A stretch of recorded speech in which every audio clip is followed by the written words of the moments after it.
안녕하세요. 다이빙 물리학에 대해서 발표할 51기 김지훈이라고 합니다. 오늘 배울 내용이 물리 영역이기 때문에 최대한 쉽게 설명할 수 있도록 노력해 보겠습니다. 혹시 모르시는 내용이 있다면 저에게 따로 연락 주시면 도와드리겠습니다. 저번 강의에서 공기통에 대해서 배웠었습니다.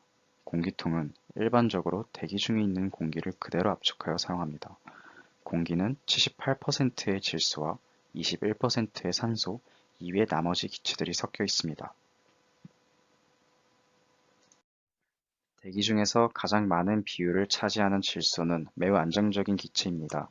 그렇기 때문에 우리 몸에선 이러한 질소를 사용하지 않습니다.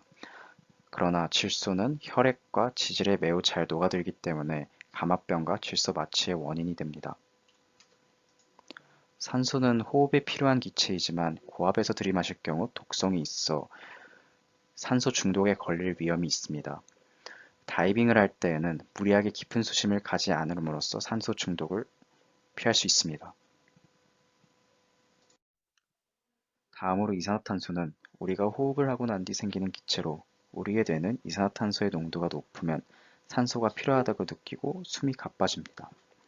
반대로 산소가 부족하더라도 이산화탄소의 농도가 낮아 호흡의 필요를 느끼지 못한다면 졸도할 수도 있습니다. 일산화탄소의 경우 순수한 공기에는 포함되어 있지 않은 물질입니다. 일산화탄소를 많이 마시게 되면 두통, 어지러움, 심할 경우에는 발작이나 호흡마비 등이 발생할 수 있습니다. 냄새도 색깔도 없는 기체이기 때문에 처음 공기를 압축할 때 매연, 연기, 담배 등을 정말 조심해야 합니다. 또한 다이빙 도중 메스꺼움 등의 이상함을 느낀다면 즉시 올라와야 합니다. 지금부터는 압력에 대해서 알아보겠습니다. 압력은 얼마나 강한 힘으로 누르고 있는지를 나타낸 척도입니다. 우리가 다이빙을 하면서 알아둬야 할 단위는 바와 프 사이로 이 둘은 공기의 잔량을 나타내는 데 쓰입니다. 1아tom은 1바와 대략적으로 비슷하고 이는 대략 14.7프 사이, 공기의 잔량을 계산할 때는 보통 15프 사이로 계산합니다. 우리가 다이빙을 할 때는 보통 200바 정도의 공기를 사용하는데 이는 대략 3000프 사이 정도라고 생각하시면 되겠습니다.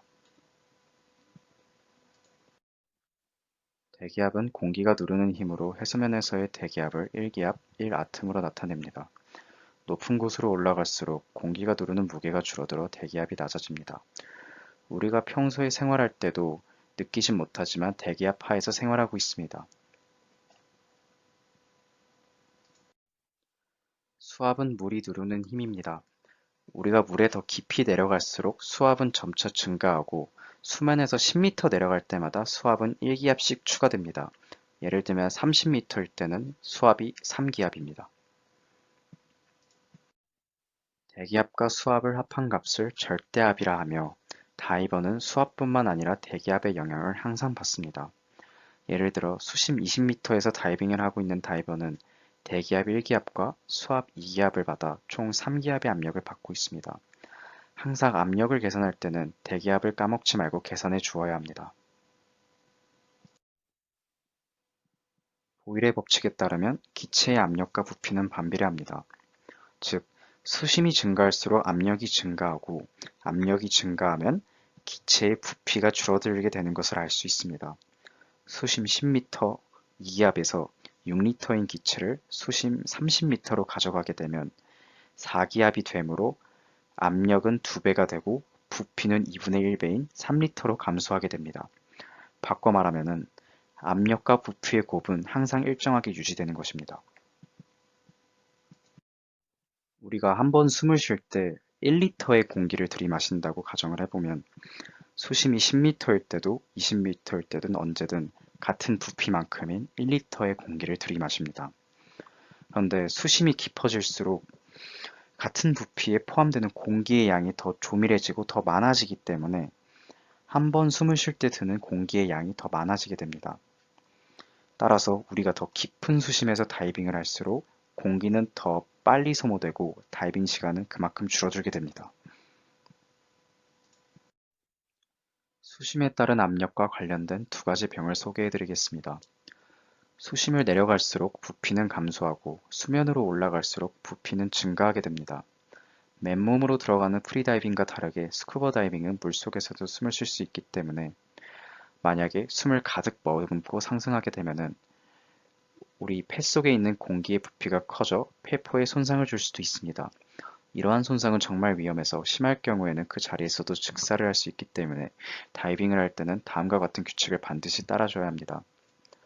스쿠버 다이빙 중에는 절대로 호흡을 멈춰서는 안 되고 의식적으로 물속이라 숨을 참으실 수도 있고 부력을 맞추기 위해서 잠시 동안 멈출 수도 있는 경우가 있겠지만 반드시 의식적으로 숨을 꼭 계속 쉬어야 합니다. 두 번째 질병은 잠수병으로도 유명한 감압병입니다.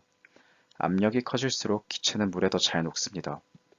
대기 중에는 질소가 가장 많기 때문에 아무래도 물 깊게 들어갈수록 질소가 혈액에 많이 녹아들게 됩니다.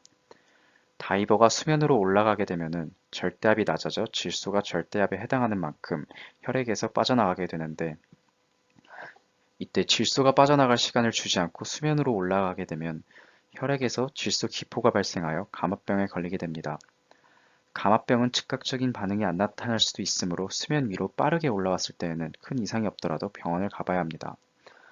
감압병을 예방하기 위해서는 다음 시간에 배울 다이빙 테이블과 안전 감압을 잘 지켜야 합니다. 마지막으로 배울 개념은 부력입니다. 부력은 물체와 물체가 잠긴 액체의 밀도 차이에 발생하는 힘입니다. 물체와 액체의 종류에 따라 그 둘의 밀도차는 달라지므로 이에 해당하는 부력도 달라집니다. 다이버는 부력을 조절함으로써 보다 편하게 다이빙을 할 수 있습니다. 어떤 물체가 물보다 작은 밀도를 가지게 되면 양성 부력을 가져 물에서 뜨게 되고 물과 같은 밀도를 가지면 물속에 가만히 있을 수 있는 중성 부력, 물에서 가라앉으면 음성 부력을 갖습니다. 철은 그 자체로는 물보다 밀도가 크기 때문에 음성 부력을 가지지만 철로 만든 배는 철뿐만 아니라 그 내부에 공기를 머금고 있기 때문에 배의 밀도는 물보다 낮아져 양성 부력으로 뜰 수 있게 됩니다. 같은 원리로 다이버는 BC에 공기를 넣고 뺨으로써 자신의 부력을 조절할 수 있습니다. BC에 공기를 많이 넣게 되면 양성 부력을, 적절하게 넣게 되면 중성 부력, 공기를 아예 넣지 않게 되면 음성 부력을 갖습니다.